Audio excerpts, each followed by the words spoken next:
दे विदेहतनयापद पुंडरीकं कैशौरसौरभ समाहृत योगि चित्तम् हन्तुं त्रतापमनिशं मुनिहंस सेव्यं सन्मानशालि परिपीत पराग पुण्यम् दुर्वादलंकृततनुं तरुणाब्जनेत्रम् हेमांबरंबर विभूषण भूषितांगम् कंदर्पकोटिकमनीय किशोरमूर्तिं पुरतिं मनोरथ भुवां भजु जानकीशम् चरण चिन्ह रघुवीर के संतन सदा सहायका अंकुश अंबर कुलिस कमल जौ ध्वजा धेनु पद शंख चक्र स्वास्तिक जम्बु फल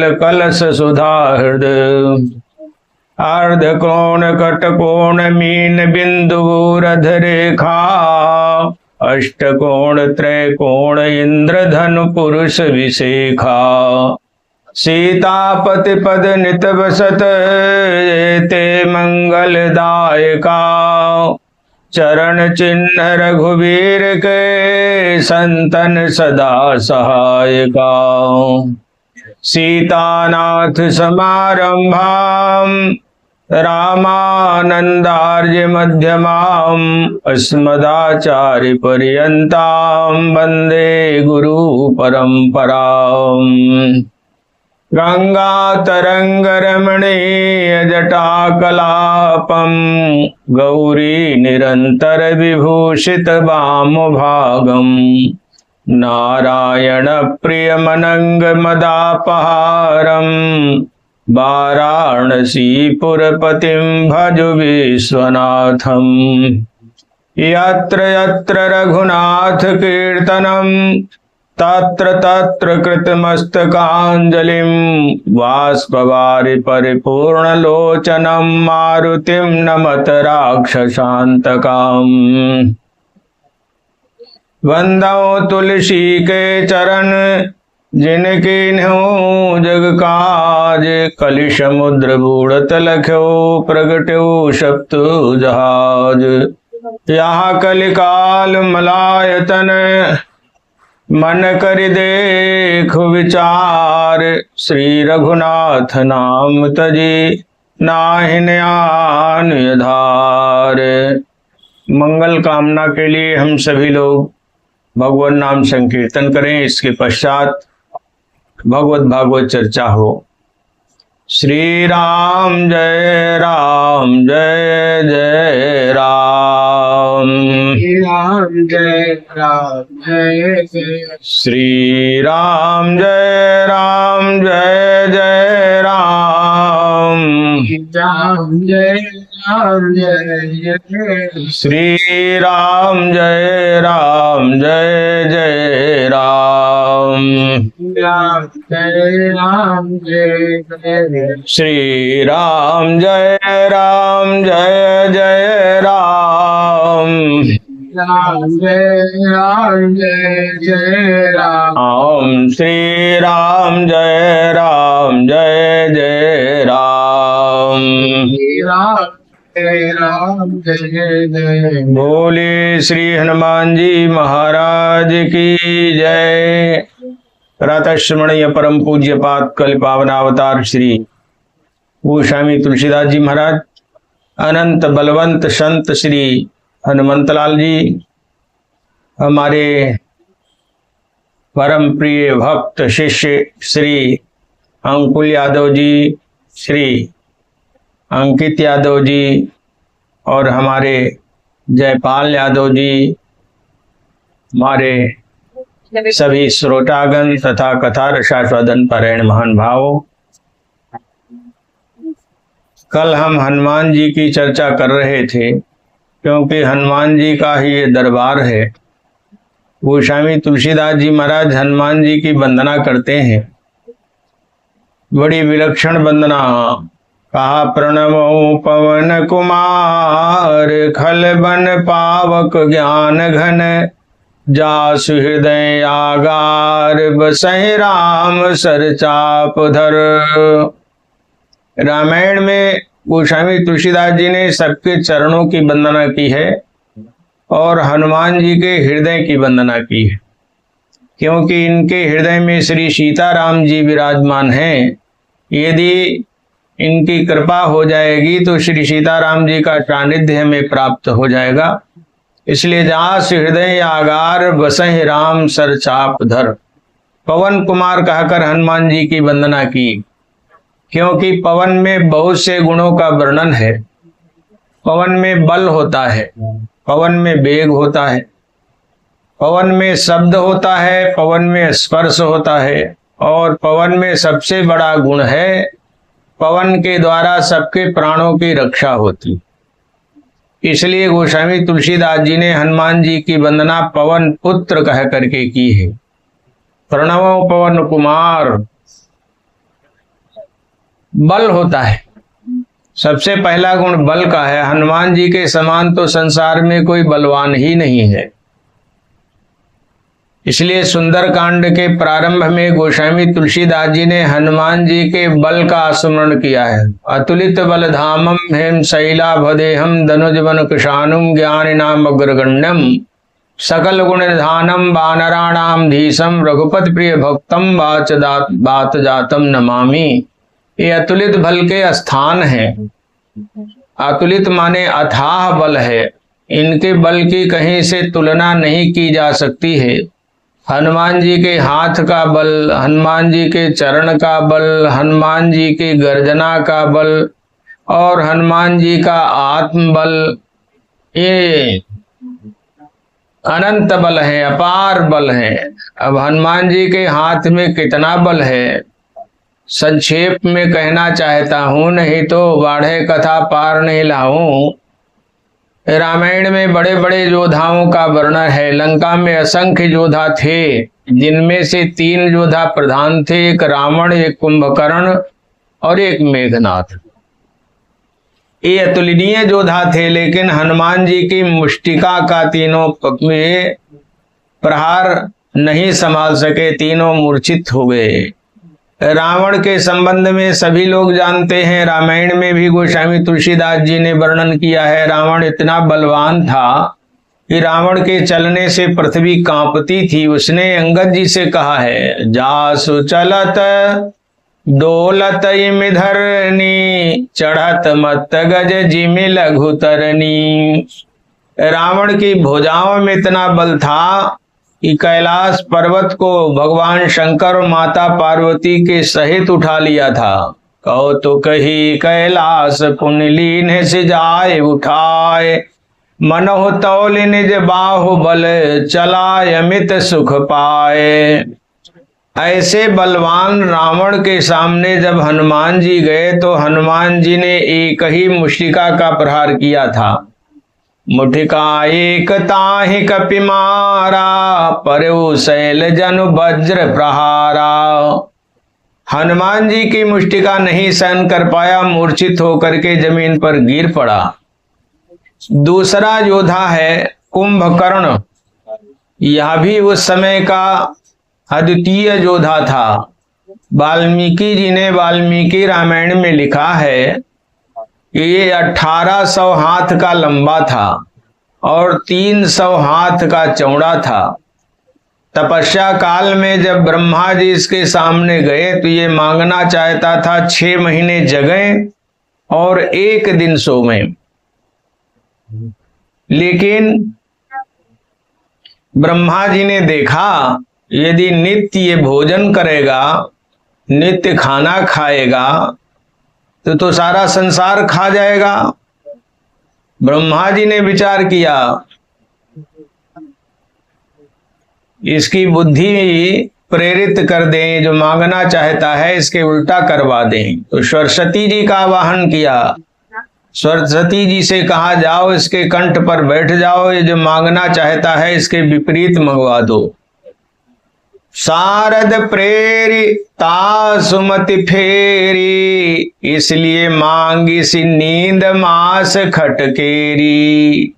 उसने ब्रह्मा जी से मांगा महाराज हम 6 महीने सोवे और 1 दिन जगे, और इसके जगने के पहले महाराज जी इसके खाने पीने की सारी व्यवस्थाएं कर दी जाती थी। लंका में जब युद्ध हो रहा था उस समय ये सो रहा था।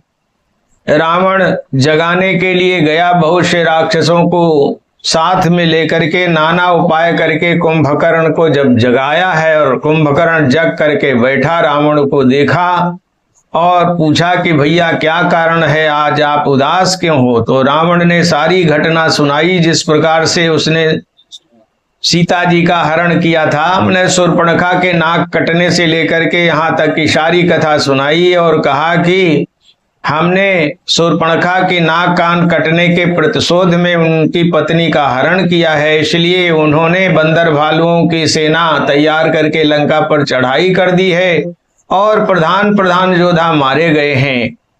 तो जब कुंभकर्ण ने सुना तो बड़ी अच्छी बात उसने रावण से कही।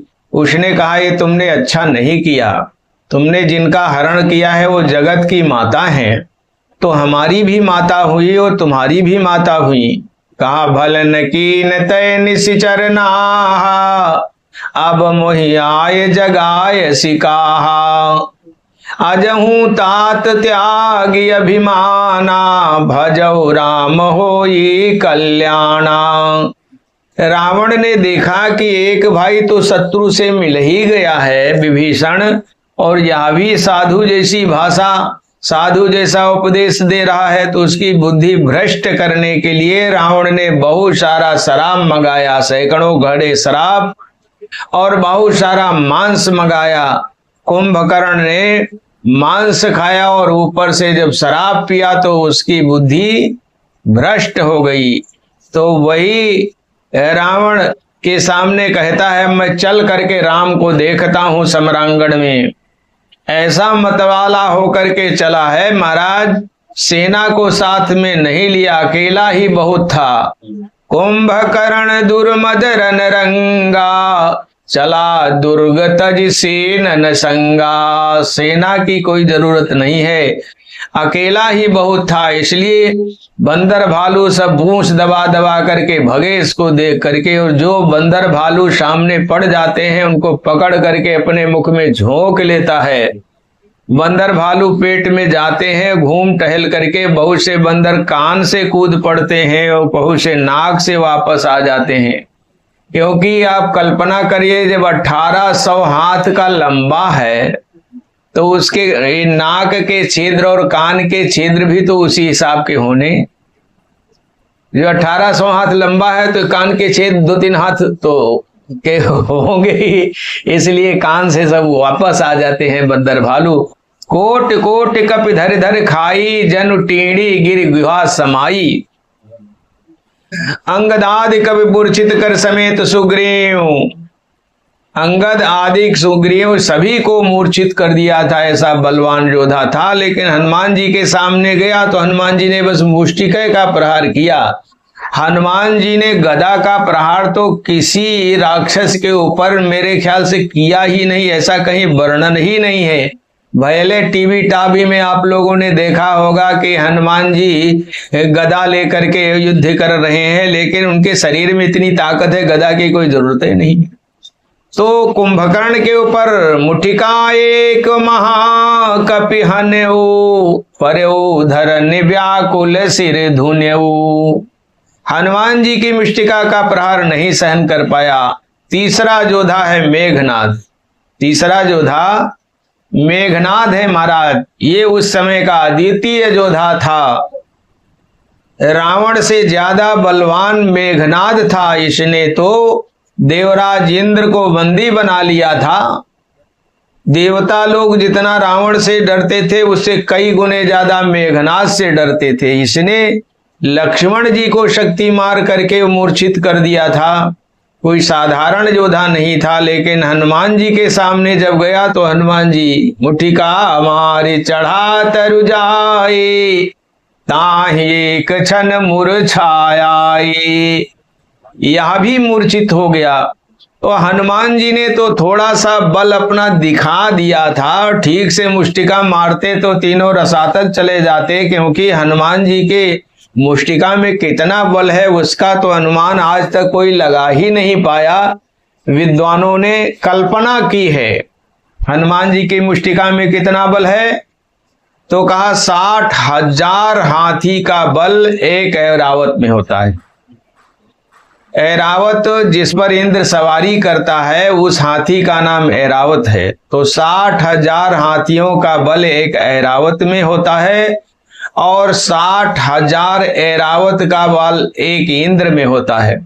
उस 60,000 इंद्र का बल हनुमान जी की इस अंगुली के अग्रभाग में। कहा 60 सहस गज बल जितक ऐरावत मह सोए, 60 सहस ऐरावत बल एक इंद्र ही होए, 60 सहस देवेश कर बल जितनो परमान, श्री हनुमत की कनिष्ठ काग्र में तितनो बल जान। ऐसे बलवान श्री हनुमान जी थे। तो कोई कहे कि हनुमान जी क्या खाते थे जो इतनी ताकत उनके शरीर में आ गई। तो एक बड़ी सुंदर कथा शायद आपने भी सुना होगा। ये कथा गोस्वामी तुलसीदास जी ने हनुमान बाहु के एक पद्य में लिखा है। जब भगवान राम जी ने लंका पर विजय प्राप्त कर ली तो विभीषण जी राम जी के सामने आए और विभीषण जी ने कहा, प्रभु अब हमारा घर भी पवित्र कर दीजिए, अब जनग्राह पुनीत प्रभु कीजिए, मज्जन करिए समर छीजे। तो राम जी ने कहा, भैया विभीषण हम आपके मंतव्य को समझ रहे हैं, अब तो तुम बहुत जल्दी कोई ऐसा साधन जुटाओ, ऐसा उपाय करो कि हम अयोध्या पहुंचे, नहीं तो भरत भैया ने चित्रकूट में प्रतिज्ञा किया था कि प्रभु हम अयोध्या जा रहे हैं और 14 वर्ष का एक एक दिन गिनते रहेंगे। 14 वर्ष बीतने के एक दिन पहले ही यदि आपके आने की सूचना नहीं मिली तो आप भरत को जीवित नहीं पा सकते हो। इसलिए राम जी ने कहा कि आप वही उपाय करो कि हम जल्दी अयोध्या पहुंचे। तोर कोस ग्रह मोर सब सत्य वचन सुनु भ्रात, भरत दशा सुमिरत मुहि निमिष कलप सब जात। तो विभीषण जी ने आनन फानन में वही पुष्पक विमान की व्यवस्था की। पुष्पक विमान आ गया, उस पर सभी लोग सवार हो गए, सब लोग बैठ गए। राम जी, सीता जी, लक्ष्मण जी, सभी बंदर भालू सवार हो गए। अब वो विमान उड़ना चाहता था, इतने में हनुमान जी निकलकर सामने खड़े हो गए हाथ जोड़कर। राम जी ने पूछा, हनुमान जी क्या बात है? कहा, प्रभु जिस मार्ग से हम चलेंगे उसी मार्ग में एक पहाड़ है जहां हमारी मां अंजना रहती हैं, हमारी इच्छा है मां का दर्शन करते हुए चलें। राम जी ने कहा, अच्छी बात है, आओ हम भी तुम्हारी मां का दर्शन कर लेंगे। विमान में बैठे और विमान उड़ा।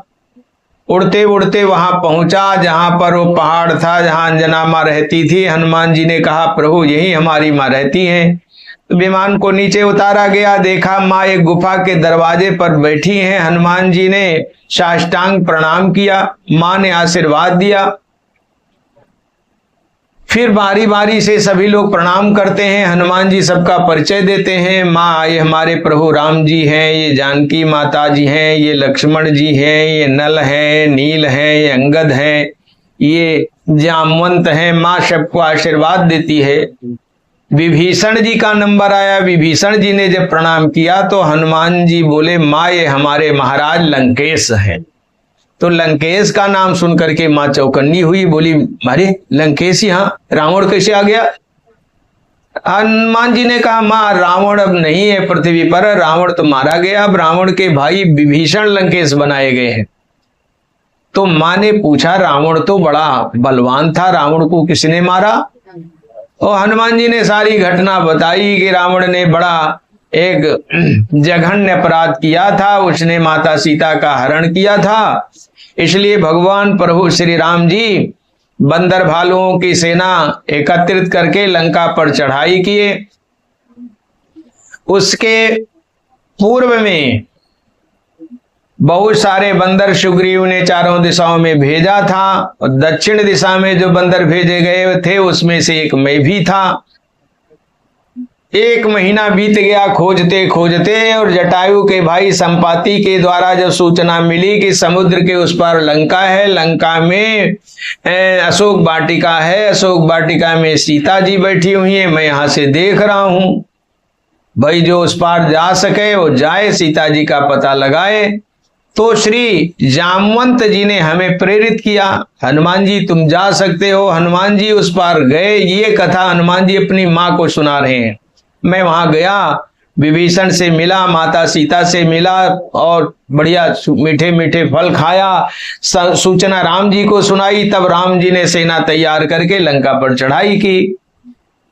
अब मां जना ने हनुमान जी की तरफ देखा, कहा हनुमान तूने मेरा दूध पिया और लंका में जाकर मीठे मीठे फल खाकर चला आया। तू रावण लंका को उठा करके समुद्र में नहीं डुबा सका, तू रावण को पकड़कर चुटकी से नहीं मसल सका, तू सीता जी को राम जी के पास मिलाकर नहीं बैठा सका, तूने मेरा दूध पिया, संसार में कहीं मुंह दिखाने लायक नहीं रखा, तो हट मेरे सामने से। हनुमान जी ने कहा मां हमने आपका दूध पिया है, इसलिए ये सारे काम करने में हम सक्षम थे, लेकिन समस्या यह थी जब मैं लंका जा रहा था उस समय के मेरे स्वामी जामवंत जी थे, और हमने जामवंत जी से पूछा भी था, जामवंत जी आप आदेश दें कि हम सारा काम निपटा के आवे। रामायण में लिखा है, जामवंत जी पूछ रहे हैं, जामवंत मैं पूछूं तो ही उचित सिखावन दीजहु मोही, सहित सहाय रावण ही मारी, आनौ यहाँ त्रिकूट उपारी। आप आदेश दें सारा काम करिए हमें। तो जामवंत जी ने कहा ये कुछ नहीं करना है, बस इतना ही करना है, इतने ही करे ता तुम जाई, सीता ही देख कहो सुधियाई। तुम सीता जी को देख करके समाचार राम जी को सुना दो, इतना ही तुम्हारा काम है। तो मैं गया और सीता जी का समाचार लेकर आया, राम जी को सुनाया, और राम जी सेना तैयार किए, लंका पर चढ़ाई किए। अब बार बार माँ हनुमान जी के तरफ देखती है, हनुमान तूने मेरा दूध पिया और मुझे संसार में कहीं मुंह दिखाने लायक नहीं रखा, तो हट मेरे सामने से। लक्ष्मण जी पीछे खड़े कुछ गुनगुना रहे थे। लक्ष्मण जी कह रहे थे बुढ़िया का दूध कैसा, बार बार अपने दूध की प्रशंसा करती है। माँ ने सुना, लक्ष्मण जी को बुलाया, कहा इधर आओ। लक्ष्मण जी सामने आए, कहा तू मेरा दूध देखना चाहता है। लक्ष्मण जी कुछ नहीं बोले। माँ ने अपना स्तन खोला और उसको दबाया तो उसमें दूध की धार निकली। महाराज सामने एक पहाड़ था, उससे धार जाकर के टकराई और तड़तड़ा करके आवाज हुई और उस पहाड़ के 2 टुकड़े हो गए। उस दूध को हनुमान जी ने पिया था, इसलिए इतनी शक्ति हनुमान जी के शरीर में है। माताओं के दूध में ताकत होती है, शक्ति होती है। यदि अंजना माँ की तरह माताएं साधन करें तो उनका बेटा भी हनुमान जी के तरह हो सकता है। लेकिन आज की बहुत सी माताएं अपने बेटे को दूध ही नहीं पिलाती हैं। तो जैसे दूध पीने शुरू किया तो भैंस का दूध पिलाती है, गाय का दूध पिलाने लगती है, इसलिए उसमें संस्कार भैंस वाले आ जाते हैं, गाय वाले संस्कार आ जाते हैं। तो मैं आपके सामने चर्चा कर रहा था, हनुमान जी के शरीर में अथाह बल है, अतुलित बल है, और इनका आत्मबल कैसा है, इनके चरण का बल कहता। आप सुंदर कांड में पढ़िए, किष्किंधा कांड में पढ़िए, जिस पहाड़ के ऊपर हनुमान जी चरण रख देते थे वो रसातल में चला जाता था। देहि धीरे चरण दे हनुमंता, चले सुगा पाताल तुरंता। और हनुमान जी की गर्जना में कितना बल है, महाभारत के युद्ध में वर्णन है। और हनुमान बाहुक नाम का गोस्वामी जी का एक ग्रंथ है, उसमें लिखा है, भारत में पारत के रथ के तु कपिराज गाजो सुनि कुरुराज दल हल बल भो। और इसी रामायण के सुंदर कांड में वर्णन है, सीता जी का पता लगा करके जब चले हैं, इतने जोरों से गर्जना किया है कि जो राक्षसियां गर्भवती थी उनका गर्भ ही गिर गिरा। चलत महाधुनि गरज सि भारी, गर्भ श्रवहि सुनि निशिचर नारी। हनुमान जी महाराज के शरीर में आत्मबल भी अथाह है। हनुमान जी कभी भयभीत नहीं होते, कभी घबराते नहीं। जिस समय मेघनाद के द्वारा हनुमान जी ब्रह्म फांस में फंसा करके और रावण के दरबार में पेश किए गए हैं। हनुमान जी ने रावण के वैभव को देखा। हनुमान जी ने विचार किया, वाह, हम सुना करते थे रावण इतना वैभवशाली है, लेकिन आज प्रत्यक्ष में देखा कैसा वैभव है, कैसा रावण का ठाठ है। रावण के दरबार में ब्रह्मा जी रावण को वेद पढ़ाने आते थे, वो ब्रह्मा जी के पास पढ़ने नहीं जाता था। रावण ने भगवान शंकर को गुरु बनाया था, तो गुरु जी लंका नित्य जाते थे अपने चेले के पास में पुजाने के लिए। और उसने एक बार डांट करके भगवान शंकर से कह दिया था कि आप यहाँ कैलाश पर्वत पर बैठे बैठे क्या किया करते हो, हमें वहां लंका से आना पड़ता है पूजा करने के लिए, इसलिए आप लंका आ जाया करिए, वहीं हम पूजा किया करें। ये बात गोस्वामी तुलसीदास जी महाराज ने कवितावली रामायण में लिखा है। वेद पढ़े विधि शंभु संहित, पुजावन रावण सो नित आवे।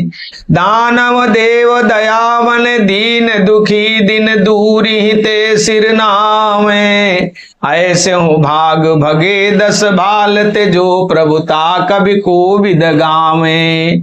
राम से बाम भये ते ही बाम, सब सुख संपत्ति नावे। वेद पढ़े विधि शंभु संहित, पुजावन रावण सो नित्य आवे। और उसने देवताओं से कह रखा था कि नित्य हमारे दरबार में आया करिए प्रणाम करने। तो देवताओं ने पूछा, सरकार कभी कभी आप विदेश चले जाते हैं, तब हम किसको प्रणाम करेंगे? तो रावण ने कहा कि यहाँ राक्षसों से पूछ लेना रावण किस दिशा में गया है, तो उसी दिशा को प्रणाम करना। तो देवता लोग आते थे, पूछते थे रावण महाराज किधर गए हैं, तो राक्षस कहते इधर गए हैं, दक्षिण गए हैं, तो वहीं से रावण महाराज को प्रणाम करते थे। दूरी ही ते सिर नाम है। ऐसा वैभव हनुमान जी ने देखा। रावण अभी ध्यान में बैठा हुआ है, ब्रह्मा जी वेद पढ़ाने के लिए आ गए हैं, वहां नारद जी भी उपस्थित हो गए हैं। चंद्रमा तो रावण के लिए माला बनाते थे, इंद्र माला बनाता था, और अग्नि देव रसोई का काम करते थे रावण के दरबार में। वरुण देव पानी भरा करते थे, पवन देव तो झाड़ू लगाया करते थे रावण के दरबार में। हनुमान जी ने देखा उसके वैभव को, तो रावण का एक सेवक इन सबको, ब्रह्मा जी को डांट रहा है, हे ब्रह्मा, वेद पाठ जरा धीमे स्वर से करो। हे नारद जी, अपनी वीणा को जरा धीमे स्वर में बजाओ। हे चंद्रमा, शोरो गुल मत करो, ये इंद्र की सभा नहीं है, ये रावण की सभा है। क्या कहा? पढ़ो विरंति मौन वेद, पढ़ो बिरंची मौन वेद, जीव सौर छाण रे, दिनेश जाए दूरी बैठ नारद आदि संगही। न बोल चंद्र मंद बुद्धि, इंद्र की सभा नहीं। हनुमान जी देख रहे हैं, देवता लोग सब हाथ जोड़े खड़े हैं और रावण की भौं देख रहे हैं कि रावण की भौं तो नहीं टेढ़ी हो गई। यदि रावण की भौं टेढ़ी हो जाती तो देवताओं की धोती ढीली हो जाती थी। कर जोरे सुर दिसिप विनीता, ओ भ्रकुट बिलोकत सकल संभीता। देखि प्रताप न कपि मन शंका, जिम यही गण महु गरुण यशंका। यहां वैभव हनुमान जी ने देखा तो हनुमान जी ने विचार किया, रावण ने बहुत बड़ी गलती कर ली है, इसने राम जी से बैर कर लिया है, इसलिए इसका सारा वैभव नष्ट हो जाएगा, इसका परिवार समाप्त हो जाएगा। तो कुछ प्रयास करना चाहिए, शायद इसका परिवार इसी तरह से फलता फूलता रहे, इसका वैभव बना रहे। तो हनुमान जी ने सोचा इसको कुछ सलाह दें, कुछ उपदेश दें, क्योंकि संतों का नियम क्या है, जड़ जीवन को करई सचेता, और जग माही विचरत यही हेता। हनुमान जी संत हैं, इसलिए रावण को समझाने के लिए हनुमान जी ने रावण के सामने हाथ जोड़ा, कहा विनती करऊं जोरी कर रावण, सुनहु मान तज मोर सिखावन। देखो शिक्षा तो श्री अंगद जी ने भी दी है, लेकिन अंगद जी में और हनुमान जी में हाँ करना चाहिए, चलो अंगद जी में और हनुमान जी में थोड़ा अंतर है। हनुमान जी संत हैं, इसलिए रावण के सामने हाथ जोड़ करके उपदेश करते हैं, और अंगद जी कैसे उपदेश करते हैं? अंगद जी जब रावण के दरबार में गए तो अंगद जी कहते हैं हमें ऐसा क्रोध आ रहा है, तुम्हारे एक झापड़ मारे और सारे दांत तुम्हारे जमीन पर आ जाएं। असिरिस होते दसहु मुख तोरहु, और लंका गही समुद्र महु बोरहु। कौशल राज के काज हो आज, त्रिकूट उपारिल बारिध बोरो। महाभुज दंड द्वयंड कटाह, चपेट की चोट चटाक दे तोरो। आय सुभंगत जो न डरो, सब मीज सभासद सो नित खोरो। और बालिक बालक जो तुलसी, दसहु मुख के रन में रद तोरो। लेकिन भाई हनुमान जी महाराज तो संत स्वभाव के हैं, इसलिए कहते विनती करऊं जोरि कर रावण, सुनहु मान तज मोर शिखावन। श्री हनुमान जी ने विभीषण जी को बढ़िया शिक्षा दिया था, और विभीषण जी ने हनुमान जी का मंत्र बांध लिया तो क्या हो गए? हनुमान चालीसा में क्या लिखा है? तुम्हारो मंत्र विभीषण माना, इसलिए लंकेश्वर भय सब जग जाना। तो तुम्हारो मंत्र विभीषण माना, लेकिन रावण नहीं माना। इतना बढ़िया उपदेश हनुमान जी दे रहे हैं, लेकिन शास्त्र कहते हैं उपदेश उसी को देना चाहिए जो उपदेश का अधिकारी हो। जो उपदेश का अधिकारी न हो उसको उपदेश देना भी नहीं चाहिए, नहीं तो उल्टा हो जाता है। पया पाना भुजंगा नाम केवल विषवर्धनम, मूर्खो ही उपदेशा नाम पर को पाए न शांते। लिखा परदेश किस्मत में वतन की याद का करना, जहां बेदर्द हाकिम है वहां फरियाद क्या करना। सीख उसी को दीजिए जाको सीख सुहाए, और सीख न दीजिए बानरा घरऊ बया को जाए। बया पक्षी आप लोग जानते हैं? एक पक्षी होता है जिसका बया नाम है, जानते हैं? नहीं जानते? पेड़ों में झोंझ लगाता है, जैसे खजूर का है या कोई भी पेड़ हो, उसमें बढ़िया झोंझ लगाता है, उसमें आराम से बैठता है, अपने बाल बच्चे रखता है।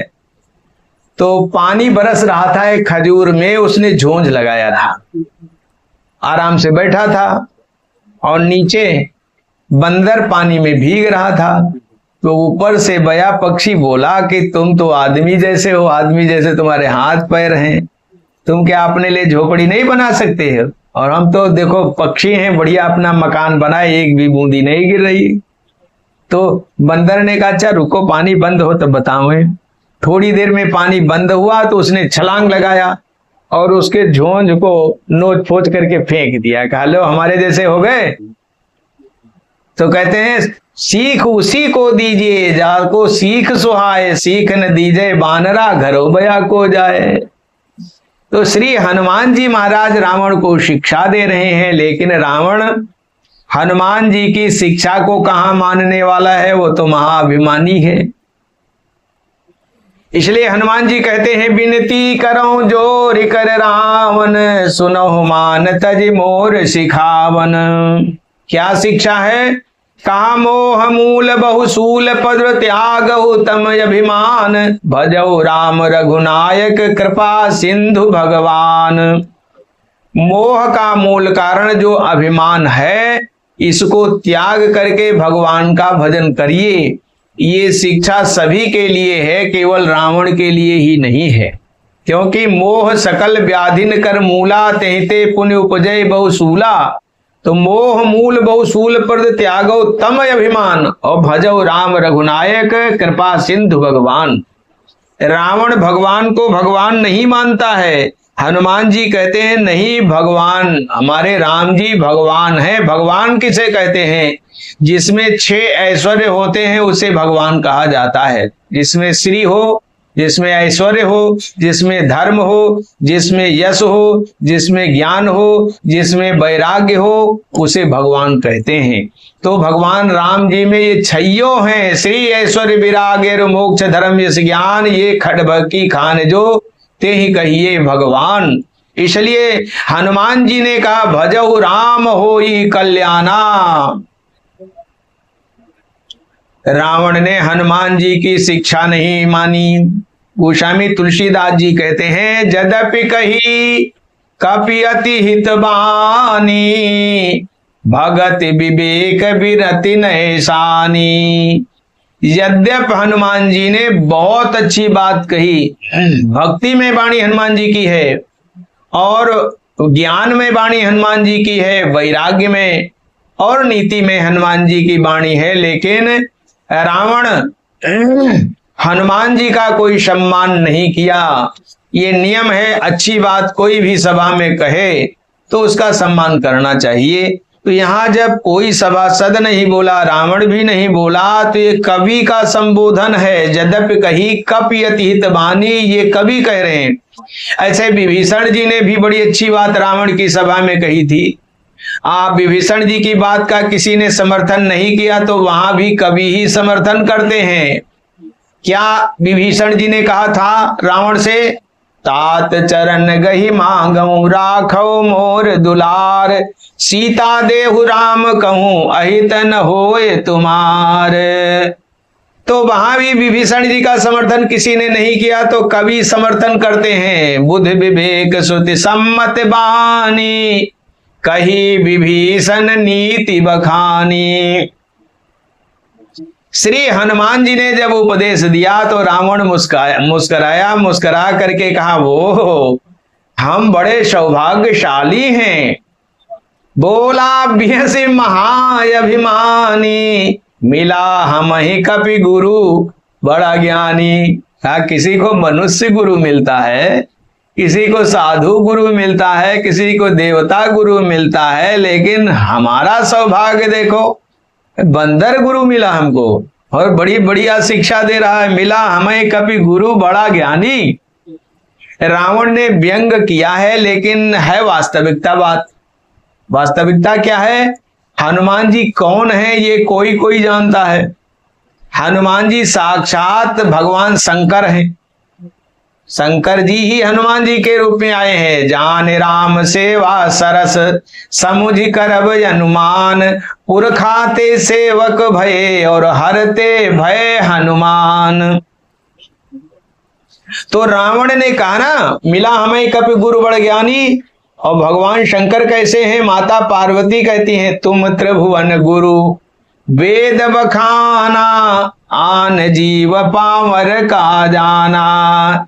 इसलिए रावण ने कहा मिला हम ही कपि गुरु बड़ा ज्ञानी। बड़ा अच्छा उपदेश दिया। तो भाई ये नियम है, कोई अच्छी बात सुनाए, कोई उपदेश दे, कोई मंत्र दे तो उसके बदले कुछ दक्षिणा तो चाहिए ना। तो हम बहुत अच्छी दक्षिणा तुम्हारे लिए लाए हैं। क्या कहा? मृत्यु निकट आई खल तो ही, लागे सी अधम सिखावन मोही। कहा तुम्हारी मृत्यु आ गई, बस मृत्यु दक्षिणा ही है तुमको देंगे। हनुमान जी ने कहा महाराज मृत्यु हमारी नहीं आई है, मृत्यु तुम्हारी आई। उल्टा होई कहा हनुमाना, मति भ्रम तोरे प्रगट में जाना। मैं समझ गया तुम्हारी मति भ्रम है। हनुमान जी कैसे समझे कि इसकी मति भ्रम है? तो गोस्वामी तुलसीदास जी दोहावली रामायण में लिखते हैं जैसे कोई आपके हित की बात कर रहा हो और उससे आप विरोध करें, और कोई आपके अनहित की बात करता हो उससे आप मित्रता करें, तो इसका परिणाम क्या होगा? हित पर बढ़े विरोध जब अनहित परे अनुराग, राम विमुख विधि बाम गति सगुन यघाय भाग। इसलिए मंदोदरी ने कहा था मंदोदरी मन महुअस ठेऊ, पति काल बस मति भ्रम भयऊ। तो हनुमान जी ने कहा उल्टा होई कहा हनुमाना, मति भ्रम तूर प्रगट में जाना। इस पर गोस्वामी तुलसीदास जी ने कई दोहे लिखे। क्या? खल उपकार विकार फल तुलसी जान जहान, मेढक मरकट बनिक बक कथा सत्य पख्यान। ये दोहावली रामायण में है। खल उपकार विकार फल, खलों को यदि आप सहायता करोगे, उनका उपकार करोगे, तो महाराज समय आने पर उसका परिणाम गलत ही होगा। इस पर कई कथाएं हैं, एक छोटी सी बात आपको सुना रहे हैं। खल उपकार विकार फल कथा सत्योपख्यान, सत्योपख्यान नाम का ग्रंथ है, उसमें ये कथाएं हैं। गोस्वामी जी ने सूत्र दिया है। एक मरकट, मरकट माने बंदर, मरकट में और मगर में, मगरमच्छ में और बंदर में मित्रता हुई। मगरमच्छ तो पानी में रहता है, तो बाहर आता था और उसके साथ में मिलता बैठता, और बंदर बढ़िया सुंदर सुंदर फल वल ला करके खूब खिलाया करता था। बहुत दिन बीत गए थे। एक दिन उसने अपनी पत्नी से चर्चा किया, तो पत्नी बोली कि बंदर को हमारे पास में ले आओ। क्यों? कहा बहुत दिन हो गया हम उसका कलेजा नहीं खाए बंदर का, तो उसका कलेजा खाएंगी। मगर बाहर आया, नित्य की भांति आज भी बंदर ने बड़ी सेवा की, और जब चलने लगा तो मगर ने कहा हमारी पत्नी ने आपकी याद की है। उसने कहा हम जरूर चलेंगे, हमें पीठ पर बैठाओ। मगर ने पीठ पर बैठाया, और जब बीच धारा में पहुंचा ना, तब उसने राज खोला। मगर ने कहा हमारी पत्नी क्यों आपकी याद की, आपको मालूम है? बंदर बोला क्यों? कहा वो तुम्हारा कलेजा खाएगी। तो बंदर तो बड़ा चालाक होता है। बंदर ने कहा वो तो वही ऊपर है, क्यों नहीं बता दिए थे? कलेजा तो हम पेड़े पर रखी आए, तो हमें बाहर कर दो। तो मूर्ख था। बंदर को बाहर कर दिया। जब बंदर जब कूद करके नदी के बाहर आया, तो अंगूठा दिखाया, कहा तुम मूर्ख हो, तुम्हें नहीं पता कलेजा कोई रखने की वस्तु है। कहने का मतलब ये है कि बंदर तो सज्जन था, फल फ्रूट खिलाता था, मित्रता करता था, लेकिन वो दुष्ट था। दुष्टों की अनेकों कथाएं भक्तमाल जी में मिलती हैं।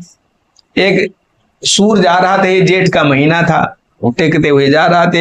एक सेठ जी भी अपनी सेठानी के साथ बैलगाड़ी में बैठे यात्रा कर रहे थे। पहले बैलगाड़ियां ज्यादा चलती थी, अब तो देखने में नहीं आती। आपके रोड पर भी बहुत चलती थी। मैं जानता हूँ सैकड़ों गाड़ियां रोज निकलती थी। जब ये पक्का रोड नहीं था तो सब भूसा उसा लादी चलते थे ना। तो अब तो बैलगाड़ी का कहीं दर्शन ही नहीं होता। तो पहले कहीं जाना होता था, शादी विवाह में भी बैलगाड़ियां जाती थी। तो सेठ सेठानी बैलगाड़ी पर बैठे, और वो सूर जा रहा था डंडा टेकते हुए। तो माताओं को दया बड़ी जल्दी आ जाती है, महिलाओं के दया जल्दी आती है, क्योंकि माताओं का जो है हृदय प्रधान होता है, और पुरुषों के खोपड़ी प्रधान होती है। वो खोपड़ी लगाते हैं, उसका अर्थ ही है खो करके पड़ी है, उसका नाम खोपड़ी है। तो सेठानी बोली बेचारा सूर है और पैदल जा रहा है, कितनी गर्मी हो रही है, इसको गाड़ी पर बैठा लो। तो सूर ने, उसका पति सेठ बोला कि देखो ये सूरों की आंख नहीं होती ना, इसलिए इनके सील भी नहीं होता है, ये बड़े दुष्ट होते हैं। तो पत्नी बोली क्या कर लेगा बेचारा, बैठा लो गाड़ी पर। बहुत मना किया सेठ ले, लेकिन सेठानी एक नहीं मारी, कहीं नहीं बैठा लो, क्या जहां जाएगा उतार देना। बैठा लिए। और जहां जाना था वहां पहुंच गए। तो सेठ बोला सूरदास जी आपको तो यहाँ जाना है ना, अब इस चौराहे से हमें इधर से जाना है, आप तो इधर जाओगे ना, तो उतर जाओ। तो सूर कहता है वाह जी वाह, गाड़ी हमारी, बैल हमारे, स्त्री हमारी, हम ही से कह रहे उतर जाओ, हमारी आंखें नहीं इसका फायदा उठाना चाहते हो। और उसने शोर कर दिया तो भाई कई लोग इकट्ठा हो गए चौराहे पर। अब सूर कहे गाड़ी हमारी, बैल हमारे, और ये सब हमारा, और सेठ कहे कि ये सब हमारा है, ये रास्ते में मिला था, तो इसने हमारी पत्नी ने बैठाया। लोग समझ नहीं पाए तो राजा के पास ले गए। राजा ने दोनों की बातें सुनिए, राजा की भी समझ में नहीं आ रहा है कि भाई सूर सही कह रहा है कि सेठ सही कह रहा है। तो राजा ने कहा एक काम करो, क्या ये सूरदास को एक कमरे में बंद कर दो और सेठ सेठानी को दूसरे कमरे में बंद करो। सिपाहियों ने बंद कर दिया। और राजा ने कहा अब आप इनके दरवाजे पर बाहर से सुनो कि ये क्या बात कर रहे हैं। काफी रात्रि हो गई, सिपाही लोग गए तो देखा सेठ सेठानी को बहुत डांट रहा था, गाली दे रहा था। दुष्ट, हमने कहा था मत बैठाओ, बैठा लिया और देखो झंझट डाल दिया। वो कहता गाड़ी हमारी, स्त्री हमारी, बैल हमारे, अब राजा साहब क्या फैसला करते हैं। तो सिपाही ने सुना। अच्छा, सूर के पास में जब गया तो सूर भी एक मंत्र जप रहा था, कह रहा था क्या गया हमारा, दूर से लगी लगावा है, जोड़ू गाड़ी पावा है, राजा साहब आएंगे, 2 में 1 दिलाएंगे। हमारा क्या गया, हमने लगी लगा दी और राजा साहब फैसला करेंगे, या तो बैलगाड़ी मिलेगी या तो स्त्री मिलेगी, 2 में 1 तो मिलबे करेगा। सिपाहियों ने राजा को बताया तो राजा ने सेठ सेठानी को सुबह विदा किया, कहा जाओ, सूर को बहुत डांटा, कहा तुम्हारे आंखें नहीं तो इतना दुष्टता करते हो, भाग जाओ, आज के बाद कभी ऐसा करोगे तो समझ लेना तुम्हारे लिए जेल बना हुआ है। कहने का मतलब ये है कि दुष्टों का ऐसा स्वभाव होता है, सज्जनों का कैसा स्वभाव होता है। श्री हनुमान जी महाराज तो सज्जन हैं और रावण को उपदेश दे रहे हैं, लेकिन रावण कहता है मृत्यु निकट आई, खल तो ही लागे सदम सिखावो न मोही। इस पर भक्तमाल जी में तो बहुत बड़ी कथा है, लेकिन उस बड़ी को हम छोटी बना करके आपको सुनाते हैं। दुष्टों का कैसा स्वभाव होता है। भक्तमाल जी में एक जयदेव जी की कथा आती है। जयदेव जी जगन्नाथ भगवान का अवतार माने जाते हैं। उन्होंने एक गीत गोविंद लिखा है, काव्य लिखा है, कविता, जो भगवान जगन्नाथ को बहुत प्रिय है। उसको यदि कोई याद कर ले, ठीक से जप कर ले, तो जगन्नाथ भगवान दर्शन देते हैं। भक्तमाल जी में वर्णन है कि माली की लड़की ने उस गीत गोविंद को याद कर लिया था, तो उसको जब गाने लगती थी तो भगवान दौड़े चले आते थे। एक दिन बैंगन के खेत में वो गा रही थी, बैंगन तोड़ रही थी, तो भगवान उसके पीछे पीछे दौड़ रहे थे। तो भगवान के पीताम्बर वगैरह फट गया। जब शाम को गए मंदिर में, पुजारियों ने पूछा तो सारी कथा भगवान ने बताया। तो गीत गोविंद, वही भक्तमाल जी में लिखा है, एक मुसलमान ने गीत गोविंद को याद कर लिया था और घोड़े से जाता, भगवान पीछे पीछे दौड़ते, वो गीत गोविंद गाता, भगवान पीछे पीछे दौड़ते। तो वो जयदेव जी महाराज बहुत उच्च कोटि के संत थे और भगवान की चर्चा, भगवान की कथा सुनाया करते थे। देखो भाई, जो संत महात्मा हो जाते हैं तो कुछ न कुछ तो भगवान के विषय में उनको जानना चाहिए। भगवान कौन थे, भगवान कैसे थे, भगवान क्या किए और आपको क्या करना चाहिए, हमें क्या करना चाहिए। तो किसी भक्त ने उन्हें बुलाया था कथा कराने के लिए। जयदेव जी कथा किए तो कथा में दक्षिणा मिला था, तो बहुत सारी दक्षिणा मिली। दक्षिणा लेकर आ रहे थे, रास्ते में 4 डाकू मिल गए। उन्होंने देख लिया कि लगता है इसके पास में कुछ धन है, साथ लग लिए।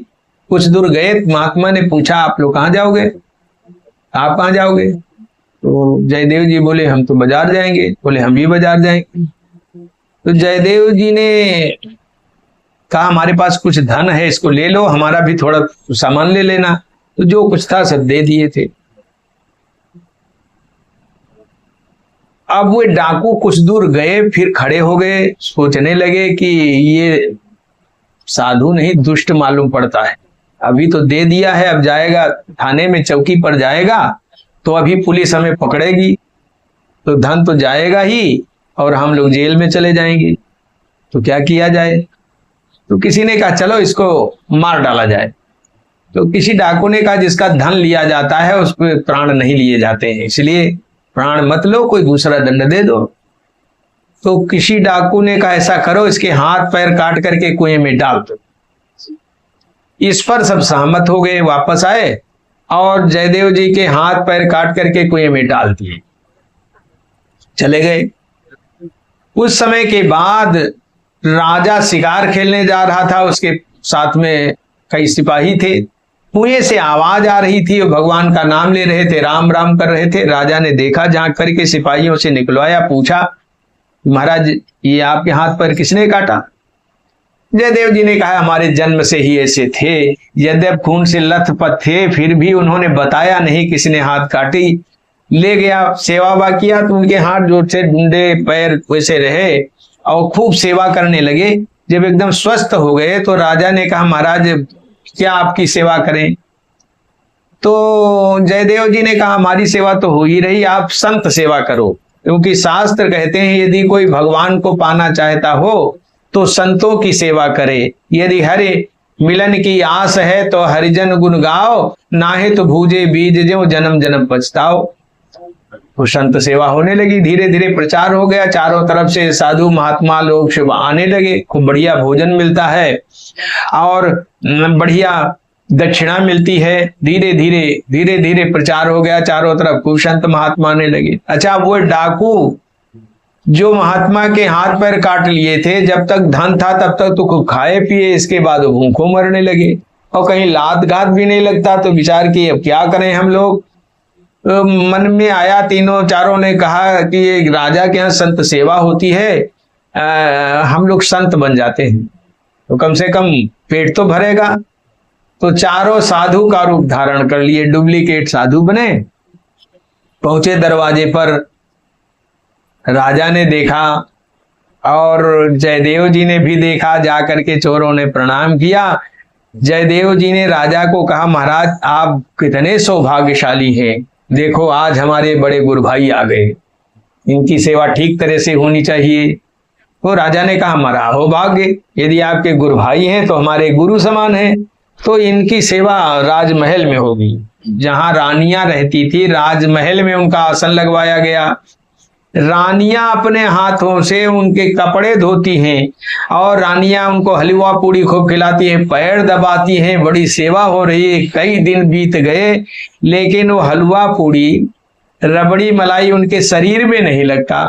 अब उनको चिंता है कि ये तो वही साधु है जिसके हमने हाथ पैर काट लिया था और पहचान भी लिया है और हमें यहाँ महल में आसन लगवाया है, तो वही बलि के बकरे वाला हाल होगा। बलि का बकरा जानते हैं, जब बकरे को बलि चढ़ाना होता है तो उसको नहलाते हैं, धुलाते हैं, टीका करते हैं, पूजा करते हैं, इसके बाद उसको काट देते हैं। तो वो डाकुओं ने सोचा कि वही हाल हमारा होगा, अभी तो खिला पिला रहा है और जिस दिन आदेश करेगा उसी दिन हम लोगों का सिर कलम हो जाएगा। तो कहने लगे राजा से कि महाराज अब हम नहीं रहेंगे, बहुत दिन हो गए, अब हम लोग जाएंगे। राजा बहुत निवेदन करता महाराज क्या बात है, क्या कमी, सेवा में कोई कमी, खाने पीने में कोई कमी, रहने में कोई दिक्कत है? बोले महाराज कोई दिक्कत नहीं है, लेकिन हम लोग संत हैं, जंगल के रहने वाले हैं, इसलिए ठीक तरह से यहाँ राजमहल में भजन नहीं हो पा रहा है। तो राजा ने आकर के जयदेव जी को कहा महाराज जी आपके गुरु भाई लोग जाना चाहते हैं। जयदेव जी ने कहा नहीं उन्हें रोको, खूब सेवा करो। कहा नहीं, कहते हैं यहाँ भजन नहीं होता है, हम लोग जाएंगे। तो जयदेव जी ने कहा ठीक है, अगर नहीं रुकते हैं तो उनको खूब धन संपत्ति देकर विदा करना।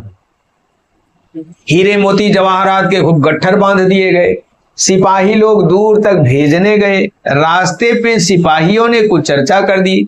सिपाहियों ने पूछा उन डाकुओं से कि महाराज ये जो महात्मा जी बैठे हैं ये आपके गुरु भाई हैं क्या?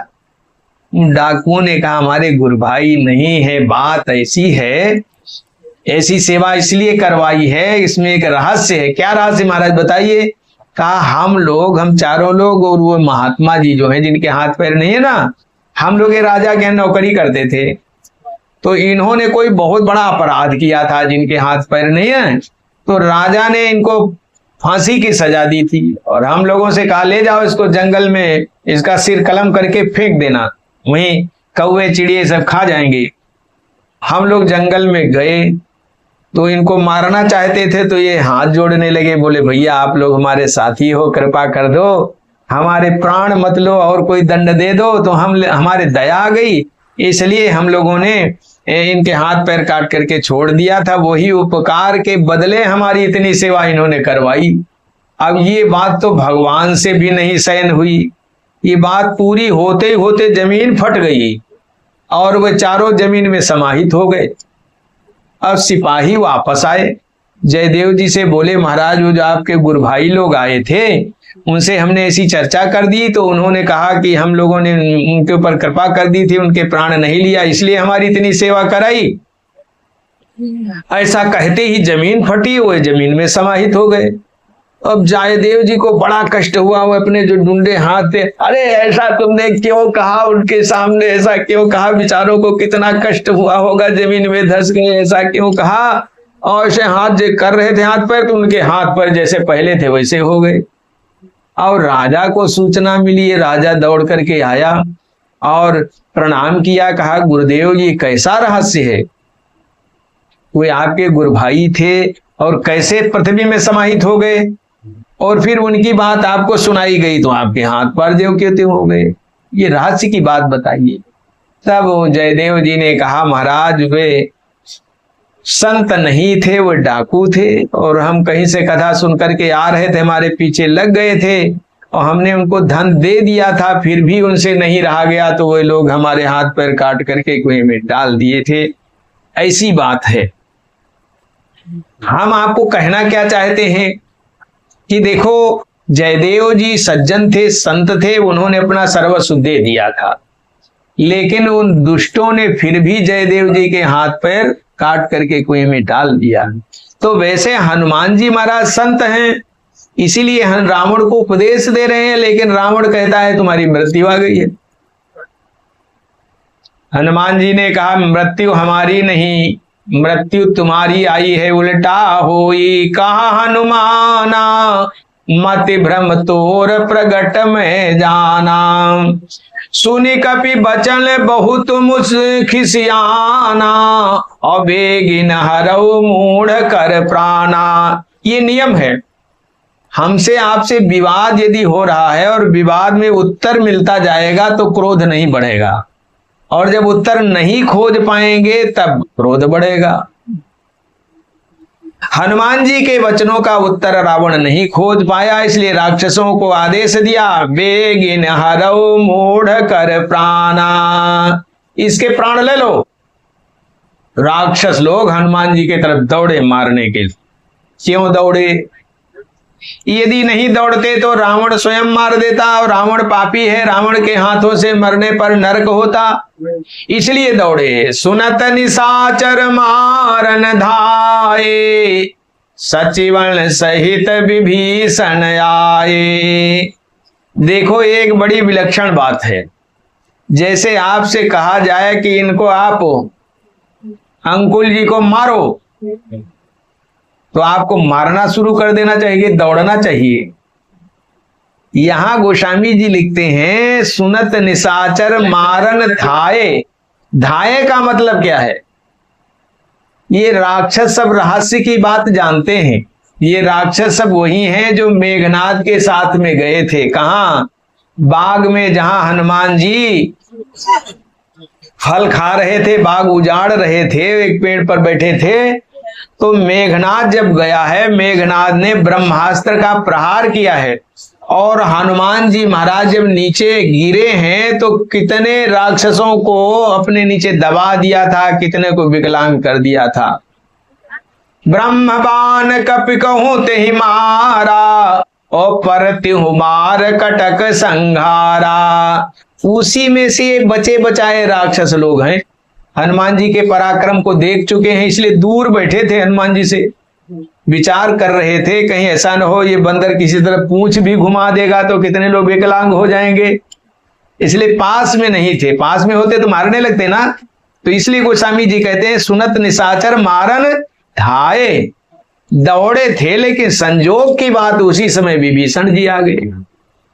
महर्षि वाल्मीकि जी ने वाल्मीकि रामायण में लिखा है, जब से हनुमान जी महाराज रावण के दरबार में गए हैं तब से विभीषण जी के गुप्तचर, इनके 4 मंत्री और इनकी पत्नी शर्मा, ये पशु पक्षी बन करके वहां दरबार में जाया करते थे कि अब क्या हो रहा है, अब क्या हो रहा है।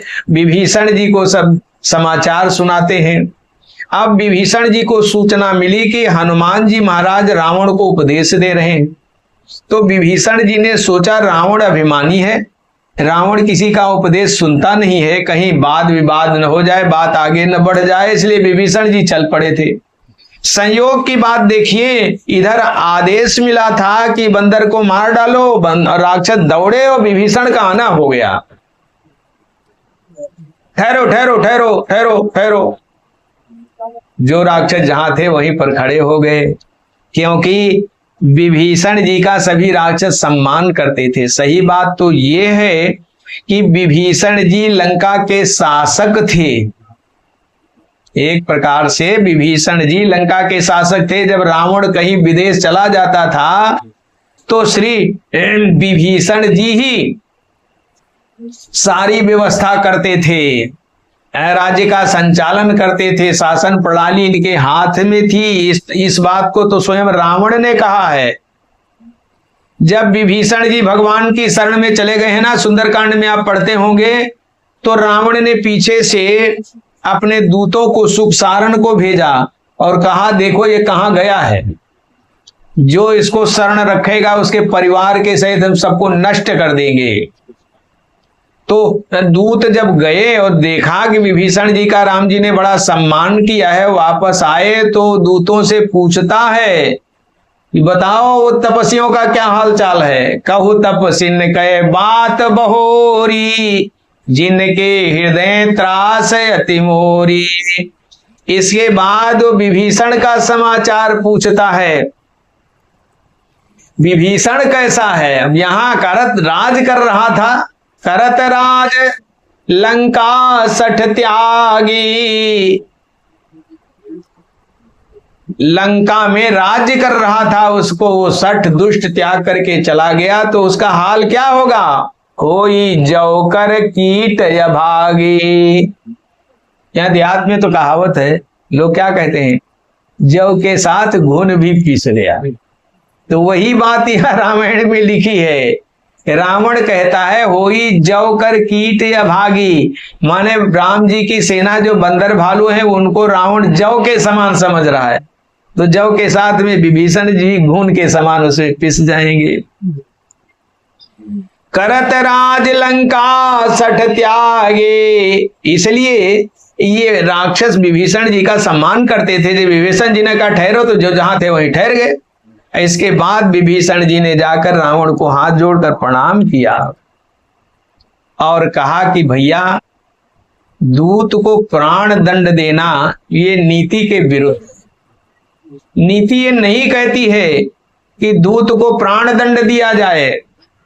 आन दंड कछु करिए गोसाई, सब ही कहा मंत्र भल भाई। विभीषण जी ने कहा पहली बात तो दूत को प्राण दंड दिया नहीं जा सकता, और दूसरी बात यदि इसको प्राण दंड दे भी दोगे तो तुम्हारी सेना का और तुम लोगों का जो युद्ध का उमंग है वो भंग हो जाएगा। जब इसके स्वामी को कुछ समाचार ही नहीं मिलेगा तो लड़ने के लिए आएंगे नहीं, तो आप सब लोगों का जो युद्ध का उमंग है वो भंग हो जाएगा। इसलिए इसके कोई दूसरा दंड दीजिए, प्राण दंड मत दीजिए, इसका सिर मुड़ा दीजिए, चाबुक मार दीजिए। अच्छा, विभीषण जी ने ये नहीं कहा था कि हनुमान जी की पूंछ में आग लगा दीजिए। यदि विभीषण जी कहे होते कि इसकी पूंछ में आग लगा दो, तो लंका दहन की जितनी अपकीर्ति थी सब विभीषण जी के सिर मढ़ी जाती, क्योंकि सबके घर जले थे, इनका घरों नहीं जला था।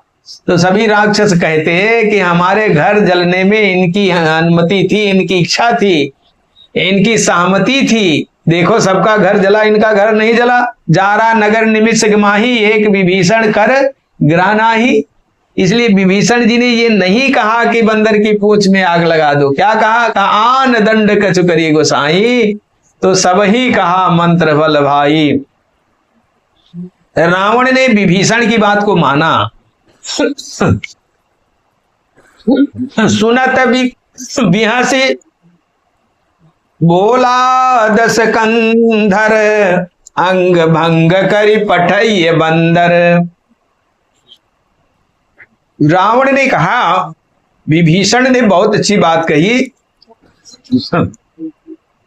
अंग भंग करे पठइय बंदर। प्राण दंड देना ठीक नहीं है, इसका कोई अंग भंग कर दिया जाए। अब हनुमान जी ने जब रावण की बात सुनी तो हनुमान जी विचार करने लगे कि अंग भंग करने को कह रहा है, इसको कहीं इसकी बहन याद ना जाए। शूर्पणखा याद आ गई, शूर्पणखा के नाक कान कट गए थे, तो कहीं ऐसा न हो राक्षसों को आदेश दे कि बंदर के भी नाक कान काट लो। इसलिए हनुमान जी अपनी पूंछ को उठाते हैं चूमते हैं, आंखों में लगाते हैं, सिर पर चढ़ाते हैं बार बार कि रावण देखे।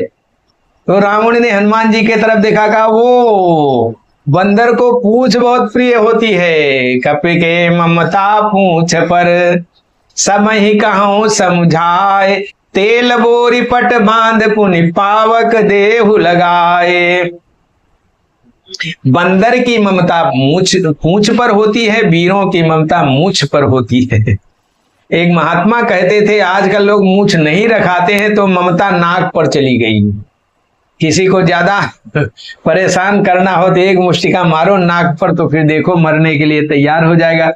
तो बंदर को आप लाख सताओ लेकिन उसकी पूंछ से मत बोलो, पूंछ पकड़ लोगे तो फिर वो तुरंत काट लेगा। तो कप के ममता पूंछ पर समय कहूं समझाए, तेल बोर पट बांध पुनि पावक देहु लगाए। रावण ने दुष्टता किया, क्या कहता है?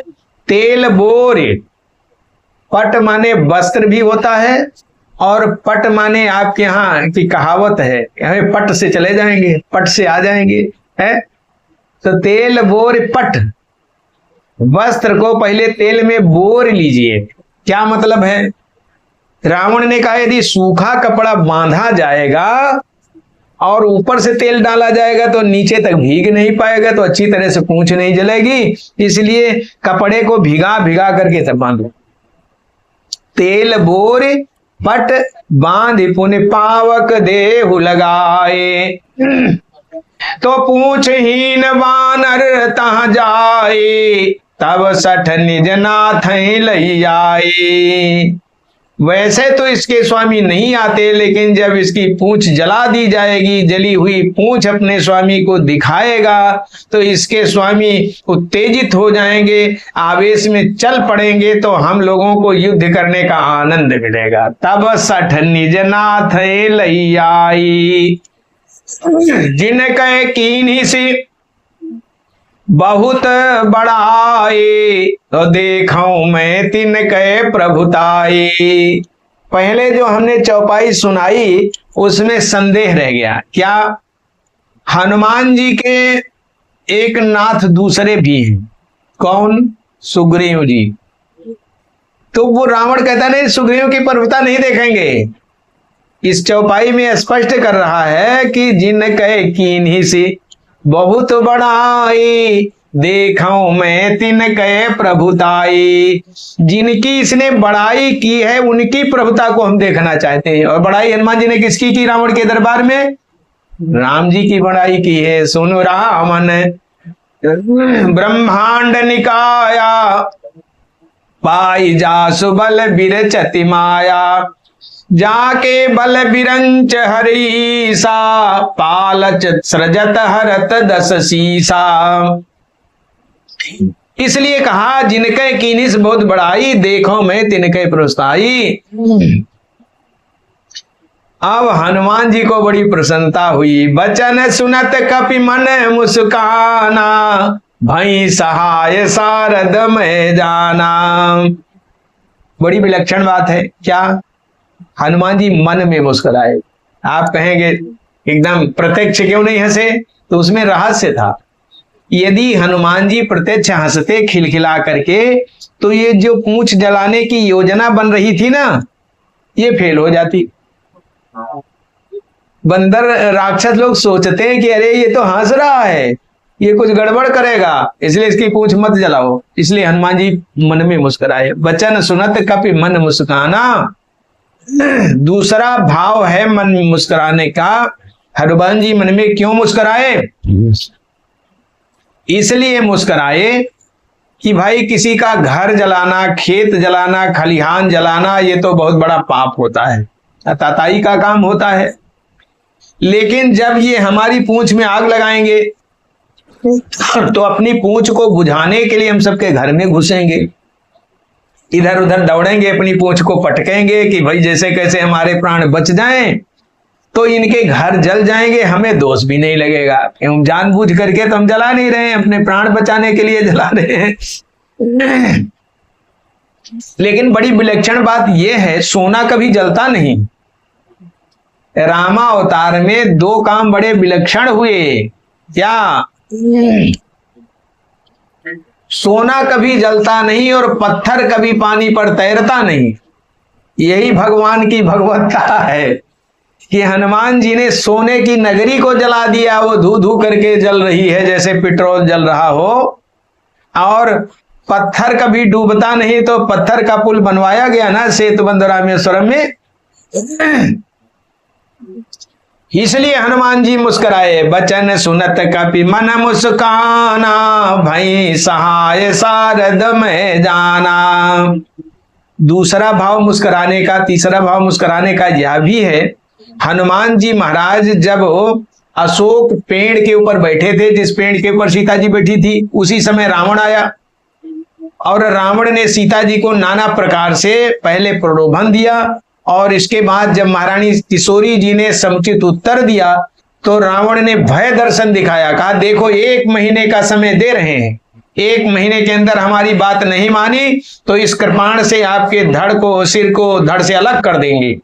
मास दिवस महु कहा न माना, तो मैं मारब काढ़ी कृपाना। और राक्षसियों से कहा तुम वही उपाय करो जिससे ये हमारी बात मान जाए। रावण के जाने के बाद वो ये सब राक्षसियां, वाल्मीकि रामायण में लिखा 700 राक्षसियां थी, बड़े बड़े दांत, बड़ी बड़ी आंखें, बड़े बड़े नाखून, तलवार दिखाती सीता जी को, रावण की बात मानो नहीं तुम्हें खा जाएंगी, मार डालेंगी, ऐसा करेंगी वैसा करेंगी। उस समय महारानी सीता जी आकाश के तरफ देख करके और अशोक वृक्ष से अग्नि मांग रही थी। सुनहि विनय मम बिटप अशोका, सत्य नाम करो हरु मम शोका। नूतन किसलय अनल समाना, देहि अग्नि जन करहि निदाना। हनुमान जी बैठे बैठे सुन रहे थे। हनुमान जी ने विचार किया, यहाँ लंका में हमारी माँ को कोई अग्नि देने को नहीं तैयार है, हम संकल्प करते हैं सारे लंका वासियों के अग्नि देकर जाएंगे। लेकिन सोच रहे थे लंका में है कोई परिचित भी तो नहीं, कहां से अग्नि लाएंगे। जब रावण ने आदेश दिया कि बंदर की पूंछ में आग लगा दो, तो हनुमान जी मुस्कुराए, बोले भाई सहाय सारद में जाना, हमारी प्रतिज्ञा पूरी हो जाएगी। इसलिए बचन सुनत कपि मन मुस्काना, भई सहाय सारद में जाना। एक और बड़ा सुंदर भाव है मन में मुस्कुराने का, जो किसी का भला करता है उसका भी भला एक न एक दिन होता। लोग कहते हैं जो तो को कांटा बोए ताहे ताहे बोए तू फूल। वहां के तो हनुमान जी ने क्या भला किया जानते हैं? महाभारत की एक कथा है, आप सुने होंगे। एक बार जब पांडव लोग वन में रहते थे, एक चित्रसेन नाम का गंधर्व था, दुर्योधन को पकड़ करके आकाशगामी रथ पर बैठा लिया, आकाश मार्ग से लिए जा रहा था। और दुर्योधन चिल्ला रहा था, बचाओ बचाओ, रक्षा करो रक्षा करो। ये सूचना श्री युधिष्ठिर जी को मिली। युधिष्ठिर जी ने अर्जुन को बुलाया, कहा देखो भाई, जब हम आपस में लड़ते हैं तब तो हमारे शत्रु कहिए या भाई कहिए, दुर्योधन 100 भाई हैं और हम 5 भाई हैं। भाई भाई का झगड़ा हो रहा है तो इसमें बाहरी आदमी क्यों आकर के फायदा उठा रहा है? हम भाई भाई लड़ते हैं, आप कौन होते हो उसमें बोलने वाले? इसलिए जाओ उसको छुड़ाओ। ये काम अनुचित हो रहा है। अर्जुन गए और बाण मारा, आकाश से नीचे तक सीढ़ियां बन गई। दुर्योधन उतर कर नीचे आया, बड़ा शर्मिंदा हुआ, कहा आपने हमारे प्राणों की रक्षा की है, इसलिए मांग लो जो इच्छा हो। अर्जुन ने कहा क्षत्रिय है, क्षत्रिय किसी से मांगता नहीं, लेकिन आप देने को कह रहे हो तो चलो आज नहीं, समय आएगा तब मांग लेंगे। समय आया। कब और कैसे समय आया? जब महाभारत का युद्ध प्रारंभ हुआ, उसके पूर्व में दुर्योधन भगवान के पास गया है सहयोग मांगने। भगवान ने कहा देखो दुर्योधन, हम किसी तरफ से अस्त्र शस्त्र नहीं उठाएंगे, क्योंकि हमारे आप भी रिश्तेदार हो, हमारे पांडव लोग भी रिश्तेदार हैं। तो आप क्या चाहते हो? हमारी सेना जिस पक्ष में रहेगी युद्ध करेगी। दुर्योधन ने कहा तो महाराज हमें सेना ही दे दो। यही बात भगवान ने अर्जुन से कही। अर्जुन ने कहा प्रभु हमें सेना नहीं चाहिए, आप हमारे पक्ष में रहो। भगवान अर्जुन के पक्ष में है, सेना दुर्योधन के पक्ष में है। घनघोर युद्ध प्रारंभ हुआ है। अर्जुन जाते हैं, अनेकों सैनिकों को मार करके चले आते हैं, लेकिन दुर्योधन के पक्ष में भीष्म पितामह जैसे योद्धा विद्यमान है, लेकिन फिर भी पांडवों के पक्ष का एक भी प्रतिष्ठित व्यक्ति नहीं बनता। एक दिन की बात है, अर्जुन गए 14 कौरवों को, सैनिकों को मार करके चले आए। दुर्योधन रोता हुआ भीष्म जी के पास में गया, कहा बाबा हमें तो ऐसा लगता है कि आप अंदर अंदर से हमारे दुश्मन के पक्ष में हो, ऊपर ऊपर से हमारे पक्ष में हो। भीष्म जी ने कहा नहीं बेटा, हम दोनों तरह से तुम्हारे पक्ष में हैं। दुर्योधन ने कहा यदि हमारे पक्ष में हो तो आप प्रतिज्ञा करो कि हम कल पांचों पांडवों को समाप्त कर देंगे, और यदि 5 नहीं मरे तो हम एक ही को मार देंगे। वो जानता था कि यदि एक ही पांडव मर जाएगा तो 4 उसके शोक में मर जाएंगे। भीष्म जी ने प्रतिज्ञा कर ली। दुर्योधन प्रणाम करके चलने लगा। भीष्म जी ने कहा ठहरो, क्या बात है? कहा कल तुम अपनी पत्नी भानुमति को हमारे पास भेजना, वो 16 श्रृंगार करके आएगी, हम उसे आशीर्वाद दे देंगे और फिर तुम्हें मारने वाला संसार में कोई पैदा ही नहीं हुआ। दुर्योधन बड़ा खुश हुआ, दुर्योधन चला गया। आज दीपावली महोत्सव मनाया। भीष्म जी ने प्रतिज्ञा कर ली है, उनकी प्रतिज्ञा तो टल ही नहीं सकती है, अटल प्रतिज्ञा है। लेकिन ये सूचना जब पांडवों के पक्ष में गई तो पांडव लोग निराश हुए, सभी के नेत्रों में आंसू थे, सब लोग चिंतित थे कि अब क्या होगा। भीष्म जी ने प्रतिज्ञा कर ली है। संयोग की बात है, पांडव लोग विचार कर रहे थे कल न जाने किसकी बारी आएगी, किसकी गर्दन कल उतारी जाएगी, कफन सिर किसके ओढ़ाया जाएगा, कौन मरघट में जलाया जाएगा। इस तरह से वो चिंतित थे। उसी समय भगवान प्रकट हो गए। भगवान ने देखा क्या बात है, सभी लोगों ने प्रणाम किया, पूछा क्यों आप लोग चिंतित हैं? पांडवों ने कहा भीष्म जी ने प्रतिज्ञा किया है कल हम 5 में से 4 ही रह जाएंगे। भगवान ने कहा कल की प्रतिज्ञा है? बोले हाँ। कहा तुम आप लोग आज ही से क्यों चिंतित हो? चलो भोजन करो, विश्राम करो, कल जो आया देखा जाएगा। द्रौपदी की तरफ देखा, भगवान ने कहा जाओ भोजन बनाओ, पतियों को भोजन कराओ। द्रौपदी ने बड़े प्रेम से भोजन बनाया है, पतियों को भोजन कराया है, सबका बिस्तर लगा दिया है। पांडव लोग लेट गए हैं, सबके पास पानी रख दिया है, सब अपना अपना चद्दर ओढ़ करके सो गए हैं। भगवान सबको समझा बुझा करके सांत्वना दे करके अपने बिस्तरे पर गए तो भगवान को आज नींद ही नहीं आ रही है।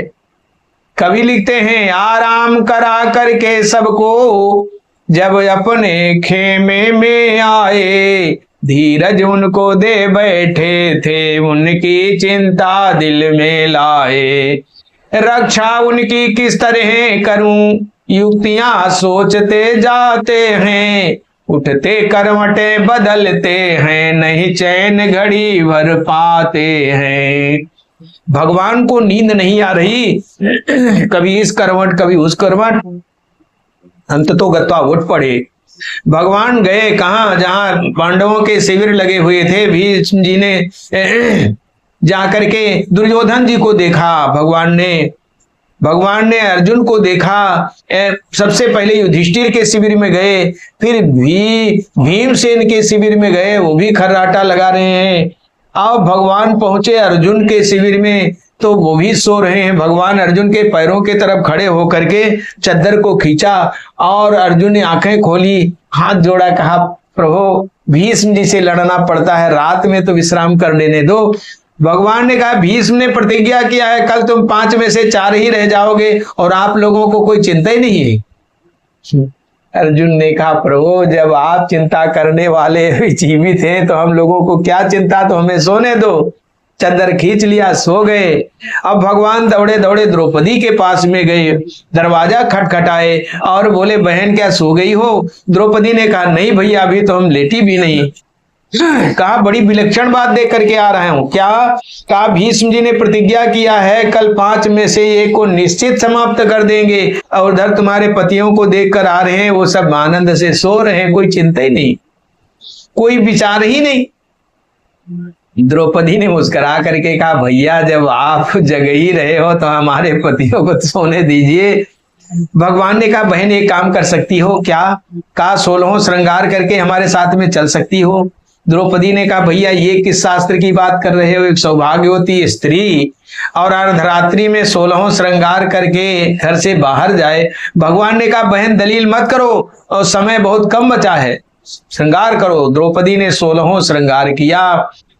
आगे आगे भगवान चले, पीछे पीछे द्रौपदी चली। द्रौपदी जी के पैरों में कुछ चप्पल थे जिससे आवाज आ रही थी। भगवान ने कहा ये तो बाधा कर रहे हैं, इनको निकाल दो। चप्पल निकाल दिया द्रौपदी ने, और उन चप्पलों को भगवान ने अपने पीतांबर में लपेट करके अपने कांख में दबा लिया। द्रौपदी को नीति नियम सिखा दिया। कहा जाओ घूंघट 1.5-2 हाथ का करके भीष्म जी को प्रणाम करना, और परिचय तब तक नहीं होना चाहिए जब तक आशीर्वाद न मिल जाए। कौन सा आशीर्वाद दिलाना चाहते हैं? जो भीष्म पितामह दुर्योधन की पत्नी को बुलाए हैं आशीर्वाद देने के लिए, वही आशीर्वाद भगवान द्रौपदी को दिलाना चाहते हैं। कहा जब परिचय होगा, देखेंगे कि ये द्रौपदी है तो निश्चित रूप में पूछेंगे तुम्हें यहाँ इतनी रात्रि में लाया कौन है, तो कहीं हमारा नाम मत बता देना, नहीं तो काम बिगड़ जाएगा। पूछे कौन लाया है तो कह देना हमारी एक दासी है, वही दासी लेकर के आई है। और भगवान भी अपने घूंघट उंघट निकाले, चप्पल कांख में दबाए, दासी बने बाहर खड़े थे। भगवान ने समझाया द्रौपदी को, कहा पहले परिचय की बात न हो, फिर सारा कार्य पूर्ण कर दो। जाकर पतिवर पहले परिचय की बात न हो, फिर सारा कार्य पूर्ण कर दो। यतिवर बापा के चरणों पर जाकर मस्तक अपना धर दो।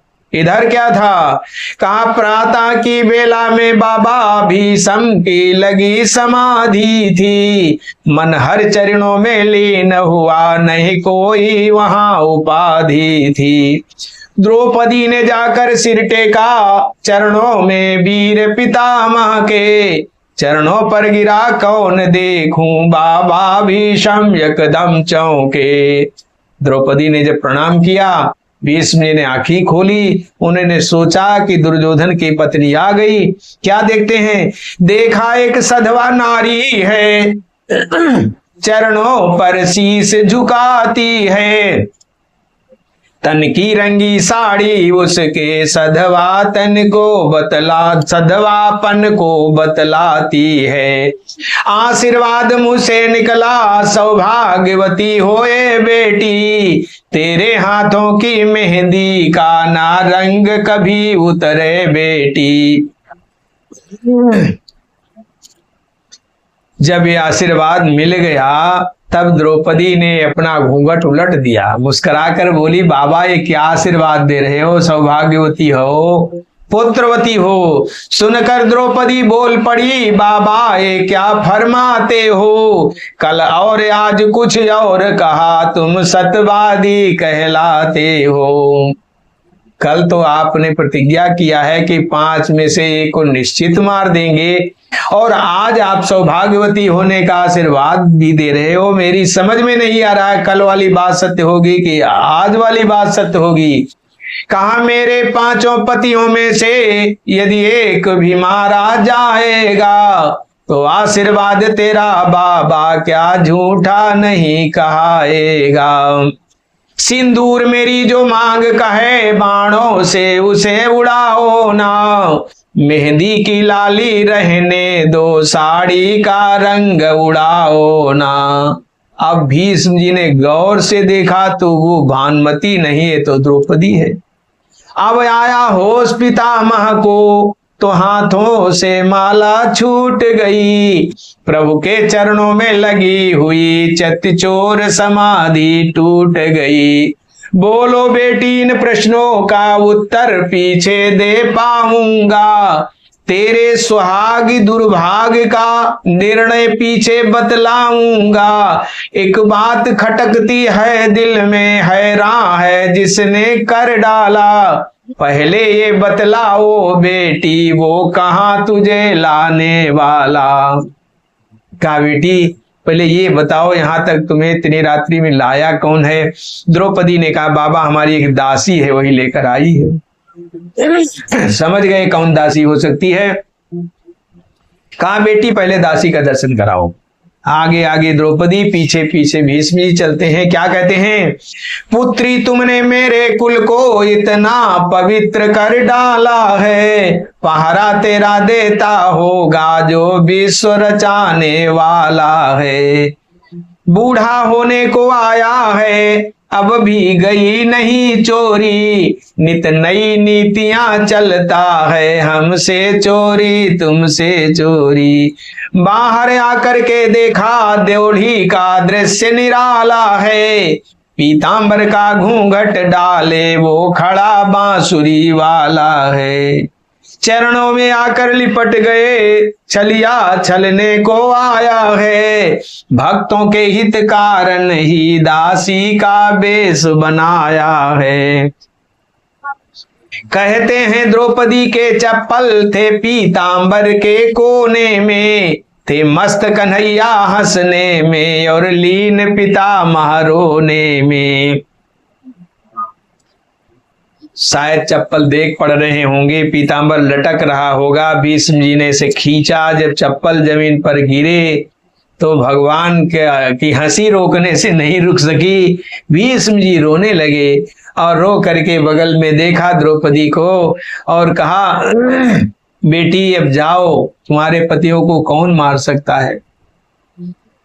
द्रुपद सुता मेरी बेटी, घर जाओ विजय तुम्हारी है, पतियों का बांका बाल न हो जब रक्षक कृष्ण मुरारी है। कहा बेटी तुम्हारे पतियों को कौन मार सकता है जब भगवान का ये हाल है, घूंघट निकाले दुल्हन बने बैठ खड़े हैं।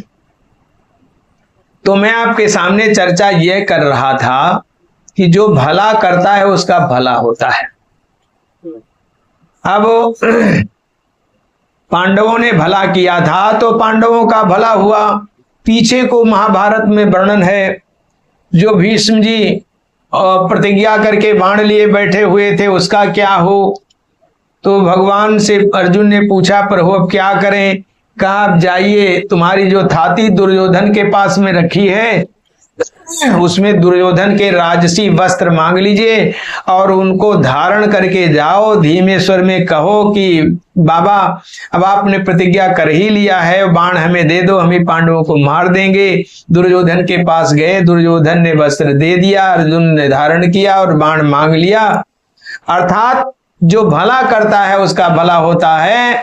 पांडवों ने, अर्जुन ने दुर्योधन का भला किया था तो पांडवों का भला हुआ। हनुमान जी ने क्या भला किया। हनुमान जी यदि चाहते तो मेघनाद के ब्रह्मास्त्र को नहीं मानते, लेकिन उसका सम्मान किया ब्रह्मास्त्र का हनुमान जी ने। तासुदूत की बंध तर आवा, ओ प्रभु कारज लगी कपि ही बंधावा। हनुमान जी ने ब्रह्मास्त्र का सम्मान किया, उसको मान लिया, इसलिए ब्रह्मा जी प्रसन्न हो गए और ब्रह्मा जी ने सरस्वती से कहा कि तुम जाओ रावण के कंठ पर बैठ करके ऐसा बोल दो कि बंदर की पूंछ में आग लगा दी जाए।